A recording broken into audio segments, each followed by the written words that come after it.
Tanggal 21 Agustus hari ke-227.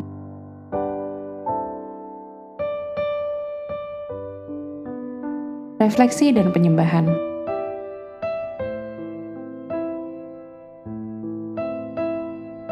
Maka Anda akan tahu.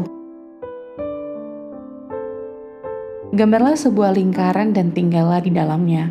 Lalu berdoalah agar Tuhan mengirim kebangunan rohani dalam lingkaran tersebut. Refleksi. Yesaya, Yeremia, dan Yehezkiel semuanya memiliki pengalaman yang serupa. Pada awal pelayanan nubuatan mereka mengalami pengalaman melihat Allah yang membentuk seluruh perjalanan hidup mereka. Yehezkiel menyadari bahwa orang yang diberkati Tuhan akan terpesona oleh keagungan Tuhan, siap untuk diisi oleh Roh Tuhan dan bertindak sesuai dengan firman Tuhan. Dalam bentuk tanda dan simbol, Yehezkiel menggambarkan nasib yang akan dihadapi oleh bangsanya, pengepungan, perbudakan, dan pengurangan yang drastis. Akhirnya saatnya tiba dan Tuhan akan mengungkapkan dirinya untuk memastikan bahwa dunia mengetahui siapa yang berada di balik semuanya ini, Tuhan yang berkuasa. Ketika keagungan meninggalkan bait suci, jelaslah bahwa hukuman dan pengasingan bagi para pemimpin Yehuda akan datang tak lama kemudian, karena apa yang akan dialami oleh para pemimpin tersebut, demikian pula akan dialami oleh bangsa Israel. Yerusalem telah menjadi tidak setia dan tidak produktif. Tetapi Tuhan tetap menunjukkan kesetiaannya terhadap bangsa Israel yang telah terjerumus dalam dosa rohania. Meratap dengan suara keras dan bertaubat dari jalan-jalan jahat adalah satu-satunya respon yang sesuai terhadap kasih Allah yang abadi. Semua ini adalah pelajaran yang harus dipelajari oleh bangsa Yehuda dan juga oleh negara-negara tetangga mereka yang tidak beriman.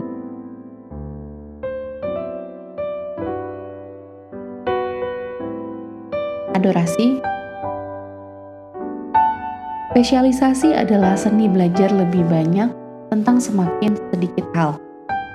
Kebijaksanaan diperoleh lebih dari pengalaman hidup daripada dari pengetahuan belaka, dan memang lebih baik mengetahui beberapa jawaban daripada mengetahui segala pertanyaan.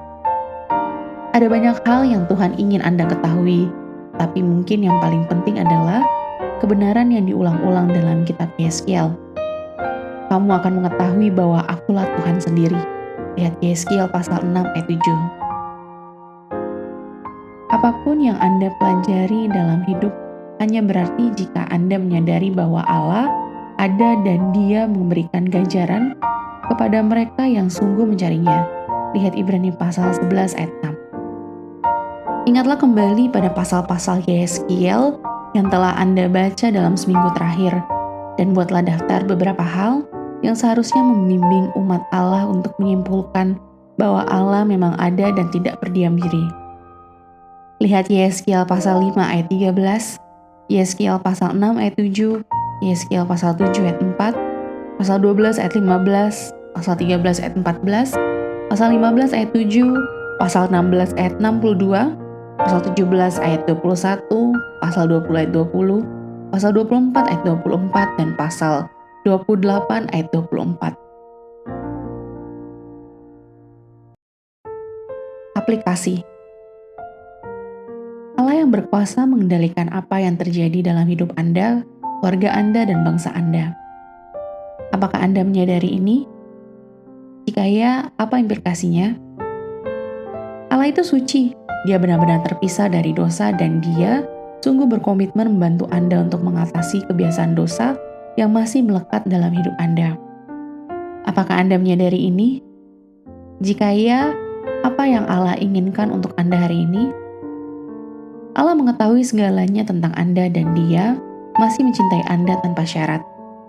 Apakah Anda menyadari ini? Jika ya, tidak ada yang lebih berharga bagi Allah daripada kata-kata yang tulus keluar dari hati Anda kepadanya seperti "Aku mencintaimu Tuhan." Apakah Anda telah mengungkapkan hal ini kepada Allah hari ini? Jika belum, katakanlah sekarang.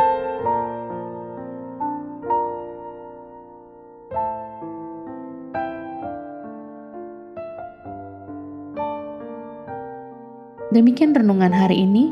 Jika Anda ingin mendengarkan bacaan Alkitab hari ini, silakan buka tautan video yang tersedia di layar Anda. Amin. Tuhan Yesus memberkati.